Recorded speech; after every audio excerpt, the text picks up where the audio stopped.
দীর্ঘদিন চিকিৎসা নেওয়ার পর তিনি জীবন মৃত্যুর সন্ধিক্ষণে ছিলেন, সংকটাপন্ন অবস্থায় ছিলেন, বিভিন্ন সময় আমরা জেনেছি এবং দেশবাসীকে কাঁদিয়ে শেষ পর্যন্ত তিনি বিদায় নিলেন এবং তার ছেলে জনাব তারেক রহমান তিনি দেশে এসেছেন। তার যে রাজকীয় সংবর্ধনা আমরা দেখেছিলাম, যে আনন্দ আমরা দেশবাসীর চোখে দেখতে পেয়েছিলাম, বিএনপি নেতাকর্মীর চোখে দেখতে পেয়েছিলাম, সবার চোখে দেখতে পেয়েছিলাম, সেই আনন্দ কিন্তু আজ একেবারে ম্লান হয়ে গেছে। গতকাল ভোর 6টায় বেগম খালেদা জিয়া ইন্তেকাল করেছেন। আপনারা দেখতে পাচ্ছেন বেগম খালেদা জিয়া এসেছেন, বাংলাদেশের পতাকাবাহী তার মরদেহ তার ফিরোজাতে ফিরে এসেছে, কিন্তু তিনি ফিরে এসেছেন একেবারে নিথর দেহ নিয়ে।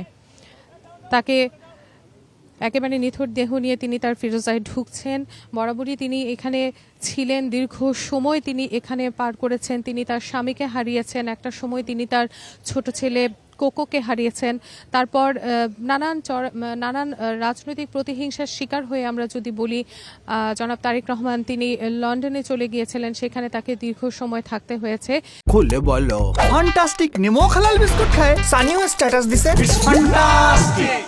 এবং এখানে তিনি কিন্তু দেশের বাইরে চলে যেতে পারতেন, কিন্তু তিনি কিন্তু দেশের বাইরে যাননি। তিনি একটি কথাই বলে গেছেন যে এই বাংলাদেশের মাটি হবে তার শেষ আশ্রয়স্থল এবং এখানেই তিনি থাকবেন, এখানে তিনি ফিরে আসবেন, এই কথাই কিন্তু তিনি বারবার বলে গেছেন। এবং একটি কথা আমরা তার শেষ ভাষণে শুনেছি যে প্রতিহিংসা নয়, হানাহানি নয়, একটি সুন্দর রাষ্ট্র গঠনের স্বপ্ন, কিন্তু একটি গণতান্ত্রিক রাষ্ট্র গঠনের স্বপ্ন কিন্তু বেগম খালেদা জিয়া সবসময় দেখে গেছেন। সেই স্বপ্ন তিনি বুনেছেন এই ফিরোজায় বাসভবন থেকে। এই স্বপ্নের এখানে থেকেই তিনি নানান দিক নির্দেশনা দিয়েছেন দলের নেতাকর্মীদের জন্য, নানান দিক নির্দেশনা দিয়েছেন দেশবাসীর জন্য।